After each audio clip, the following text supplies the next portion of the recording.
In today's video, I am going to teach you how to set document expiration dates in Pandadoc. Setting an expiration date is a simple way to keep your documents current, especially for proposals, quotes, or agreements that should only be valid for a limited time. When you enable auto expiration, Pandadoc will automatically mark the document as expired after the number of days you choose. This helps prevent recipients from signing an outdated version later. To begin, open the template or document where you want to apply the expiration setting. Make sure you are inside the document editor view so you can access the document controls.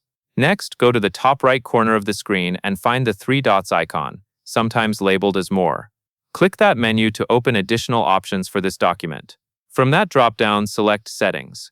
This is where Pandadoc stores important controls related to how the document behaves, including options that affect delivery, signing, and timing. Inside Settings, look for the option called Expiration and click it. This section is specifically for controlling how long the document stays active for recipients. Now find the Auto Expiration switch and toggle it to On. Turning this on is what activates the countdown for expiration.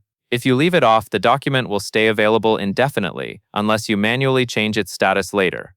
Once Auto Expiration is enabled, you will see a field to enter the number of days until the document expires. Type the number of days you want.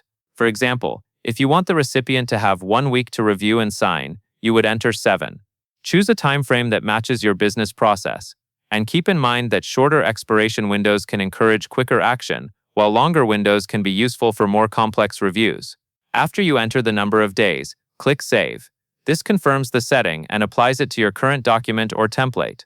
At this point, your expiration setting is in place. If you are working in a template, documents created from that template can follow the same expiration behavior, which can save time and keep things consistent. And that is all there is to it.